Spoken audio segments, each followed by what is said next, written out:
안녕하세요. 12월 16일 화요일입니다. 굿모닝 뉴송을 시작하겠습니다.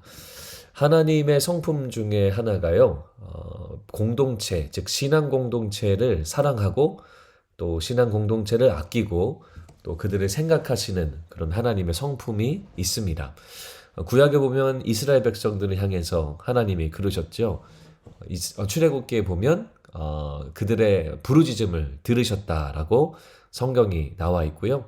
또 초대교회에서는 초대교회 공동체 그 성도들을 너무나 사랑하셔서 일꾼들도 세워주시고 또 성령의 역사로 지켜주시고 또 보호해 주시는 그런 모습들이 계속 나옵니다. 지금도 마찬가지죠. 우리 교회를 사랑하시고 우리 교회의 또 중심이 되어 주시는 것을 우리가 늘 느끼고 있습니다. 자, 오늘 말씀에서도 그러한 하나님의 모습을 우리가 볼 수가 있고요. 또 그 하나님의 모습을 닮아서 백성들을 섬기는 여호수아의 모습 또한 저희가 볼 수가 있습니다. 자, 먼저 오늘 말씀에 보면 단지파가 그들의 땅을 어떻게 했는지가 특별한 언급을 통해서 나와 있습니다. 그거를 우리가 살펴볼 수가 있는데요. 40절부터 보면은 단지파를 위해서 그들의 가족 숫자대로 제비를 뽑아서 땅을 분배해 준 것이 나옵니다. 그런데요, 47절에 보면 특별한 기록을 이 여호수아서에서 남겨주고 있는데 그게 뭐냐면 그들의 땅이 부족하여서 그들이 위로 올라가서 렛셈과 싸워 그것을 점령하여 칼날로 쳐서 그 지역을 추가로 얻게 되었다라는 그 언급이 등장하게 됩니다. 자, 배경 설명을 조금 드리면은요. 단지파에도 당연히 숫자대로 이 땅이 분배가 됐는데 부족했다라고 그렇게 말합니다. 실제로 땅이 조금 부족했었던 것 같긴 한데요. 우리가 사사기 1장하고 18장 말씀에 보면 이 단지파의 이 스토리에 대해서 좀 연관된 내용들이 등장을 합니다. 그게 뭐냐면 그 분배가 되어진 그 땅을 제대로 확보하거나 온전하게 정착하지 못했구나라는 그런 모습이 이 사사기 1장과 18장에서 우리가 살펴볼 수가 있습니다. 그래서요, 그곳에 정착하지 못했기 때문에 추가로 북쪽으로 올라가서 레겜과 싸워서 그들의 땅을 더 얻게 되는 거죠.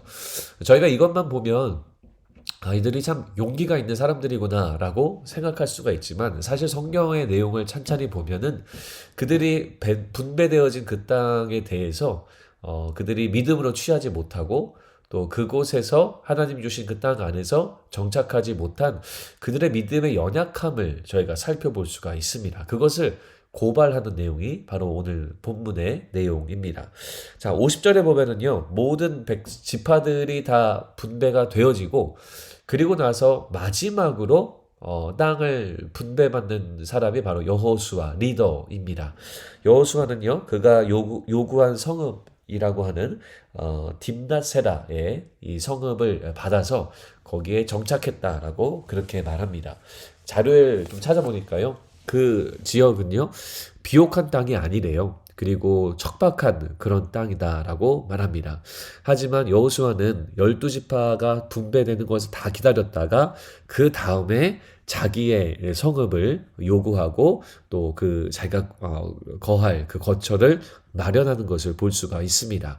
하나님이 주실 것에 대한 확신이 있었고 그리고 하나님 말씀에 대한 신뢰가 있었기 때문에 맨 마지막에 받아도 나는 그것에서 만족하고 또 먼저 백성들을 섬기겠다라고 하는 이 여호수아의 리더십을 저희가 볼 수가 있습니다.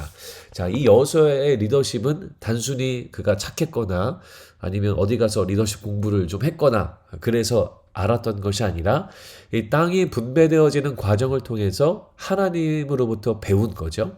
하나님의 성품을 담고 그 성품대로 이 백성들을 인도한 것, 이것이 바로 여호수아의 모습입니다. 하나님은요, 모두에게 공평하게 각 지파에게 꼭 맞게 그 땅을 주셨고 그래서 여호수아는 하나님의 성품과 하나님의 뜻을 신뢰했습니다. 그래서 자기에게 주어지는 그 땅에서 정착하고 그 땅에서 신실하게 하나님을 예배하기로 결정하죠.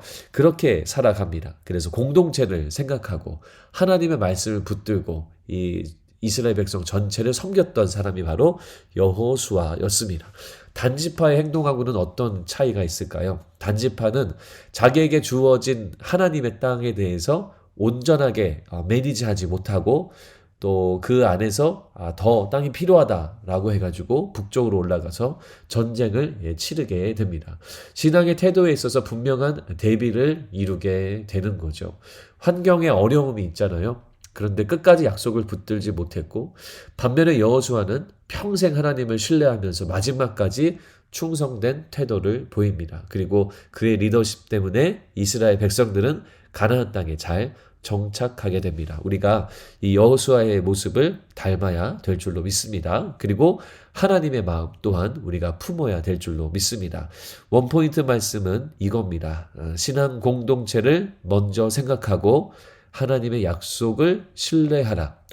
신앙 공동체, 즉 교회를 우리가 먼저 생각할 수 있어야 하고요. 그리고 우리들을 향한 하나님의 말씀이 무엇인지 신뢰하고 그것을 붙들 수 있어야 됩니다. 이게 바로 여호수아의 모습입니다. 오늘 화요일을 살아가시면서 우리가 속한 공동체, 교회를 생각하고 또 목장, 가정을 생각하고 기도하는 여러분들 되기를 바라고요. 또 여러분에게 주신 하나님의 말씀을 끝까지 신뢰하는 우리 모두가 되기를 주님의 이름으로 축원합니다. 하나님, 여호수아처럼 하나님이 우리에게 주신 공동체를 위해서 늘 기도하고 또 그들을 향해서 중보하는 우리가 되게 해주시고 또 우리에게 주신 하나님의 말씀과 뜻이 얼마나 소중한지 기억하고 그 뜻대로 신뢰하며 살아가는 우리 모두가 되도록 인도하여 주시옵소서. 예수님 이름으로 기도합니다. 아멘.